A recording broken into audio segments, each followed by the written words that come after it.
Sanju Samson finishes this in his style എന്നല്ലാണ്ട് വേറെ എന്താ ഇതിന് പറയാ. മാച്ച് കണ്ട് കഴിഞ്ഞു നിങ്ങൾക്ക് ഈ കണ്ണ് കാണാവോ? ഓക്കെ, സഞ്ജുയുടെ ഓരോ ബൗണ്ടറിയും ഞാൻ ശരിക്കും ചെയറിൽ നിന്ന് ഇരുന്ന് ചില്ല് ചെയ്യുമായിരുന്നു. അയ്യോ, എഴുന്നേറ്റുള്ളൂ. എനിക്ക് ഗാലറിയിലേക്ക് ഇരുന്ന് കാണുന്ന അതേ ഫീലായിരുന്നു ഞാൻ ഇരുന്നിട്ട്. ഓരോ ബൗണ്ടറിക്ക് വേണ്ടി ഡാൻസ് കളിക്കുക, തുള്ളുക, ഒന്നും പറയാനില്ല. Marvellous inning. തുടക്കം മുതൽ അവസാനം വരെ പറയുകയാണെങ്കിൽ ആദ്യ ഓവർ മുതൽ അവസാന ഓവർ വരെ നങ്കൂരമിട്ടൊരു കളി. അത്യാവശ്യം നല്ല രീതിക്ക് സ്ട്രൈക്ക് റേറ്റ് മെയിൻറ്റെയിൻ ചെയ്ത് നല്ല രീതിക്ക് ഷോട്ട്സുകൾ വായിച്ച് ബാക്കി ആൾക്കാരൊക്കെ താഴെ വീണപ്പം നിന്നൊരു കളി. ഇന്ത്യൻ ടീമിലെ ബാക്കി ആൾക്കാരൊക്കെ താഴെ വീണപ്പം നിന്നൊരു കളി. ഇന്നത്തെ കളി എടുത്തു നോക്കുവാണെങ്കിൽ ഇന്ത്യൻ ടീമിൽ 30 റൺസിന് മുകളിൽ സ്കോർ ചെയ്ത വേറൊരു പ്ലെയർ ഇല്ല other than Sanju Samson. Such A marvellous wonderful innings. എന്താ പറയാ, ഇത്രയും നാളും തന്നെ കളിയാക്കിയ ആൾക്കാർക്ക്, ഇത്രയും നാളും തന്നെ കുറ്റപ്പെടുത്തിയ ആൾക്കാർക്കൊക്കെയുള്ള ഒരു തിരിച്ചടി അന്ന് തന്നെ വേണമെങ്കിൽ പറയാം. എനിക്ക് സന്തോഷം കൊണ്ടില്ലേ പല വാക്കുകൾ കിട്ടുന്നില്ല, സംസാരിക്കാൻ കഴിയുന്നില്ല.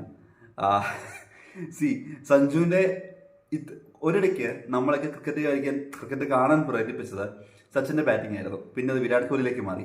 ഇപ്പം മലയാളി എന്ന നിലയ്ക്ക് എന്നെ ക്രിക്കറ്റ് കാണാൻ പ്രേരിപ്പിക്കുന്ന ഒരു ഘടകം സഞ്ജു സാംസൺ തന്നെയാണ്. സഞ്ജു ഔട്ടായ TV ഓഫ് ആക്കുന്ന ഒരു കാലം വന്നു തുടങ്ങിയപ്പം എൻ്റെ പൊന്നെ ശരിക്കും ഒന്നും പറയാനില്ല. ഇത് ആ മാച്ചിൻ്റെ ഇപ്പം ഹൈലൈറ്റ്സ് കാണിച്ചിട്ട് കഴിഞ്ഞോളൂ. എൻ്റെ പൊന്നടവേ, സച്ച് എ വണ്ടർഫുൾ പ്ലെയർ അല്ലേ. എന്താണ് വിയർപ്പ് തുന്നിയിട്ട കുപ്പായം, അത് തന്നെയാണ് സംഭവം. വിയർപ്പ് തുന്നിയിട്ട് കിട്ടിയൊരു അവസരം, അത് ടീമിലേക്ക് എത്തിപ്പോഴും ന്യൂസിലൻഡ് സീരീസിൽ ഒട്ടും ഫോം ചെയ്യാൻ പറ്റിയില്ല.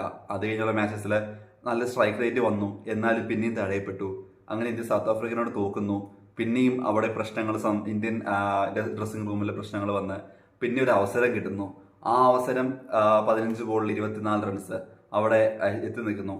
അവിടുന്ന് ഇന്നത്തെ ഒരു കളിയിലേക്ക് എടുത്തു നോക്കുകയാണെങ്കിൽ സഞ്ജുവിൻ്റെ ഇന്റന്റ് ആദ്യമേ വ്യക്തമായിരുന്നു. അടിച്ചു കളിക്കുക, അതിലുപരി ഇന്ത്യയെ ജയിപ്പിക്കുക. ആ 50 അടിച്ചപ്പോൾ സെലിബ്രേഷൻ ആകാൻ വേണ്ടിയ സെലിബ്രേഷൻ ഒന്നുമില്ല, ജസ്റ്റ് ബേസിക്കലി നിന്ന് ഒരു പിതാവിനും പുത്രനും വെച്ച് he praise to the God അവിടെ നിർത്തി. മാച്ച് വിൻ ചെയ്തപ്പോൾ ഉള്ള സെയിം ഇത് മുട്ടുകുത്തി ആകാശത്തേക്ക് നോക്കി പ്രാർത്ഥിച്ചൊരു സംഭവമുണ്ട്. അതെന്നൊക്കെ പറയാനല്ലേ, it really made me cry. അങ്ങനത്തെ ഒരു ഇന്നിങ്സ്, ഒരു ക്വാർട്ടർ ഫൈനൽ മാച്ച് പോലത്തെ ഒരു മാച്ച്, തോറ്റാൽ ഇന്ത്യ പുറത്തേക്ക്, ലാസ്റ്റ് ഓവർ വരെ നീണ്ടൊരു ത്രില്ലർ, വിൻ പ്രഡിക്ടർ അങ്ങോട്ടും ഇങ്ങോട്ടും മാറി മറിയുന്ന ഒരു കാഴ്ച. അങ്ങനത്തെ ഒരു കളി ഒറ്റയ്ക്ക് നമ്മുടെ ചെക്കൻ കൊണ്ടുവന്നപ്പോൾ ഉണ്ടല്ലോ, ശരിക്കും വേൾഡ് കപ്പിന്റെ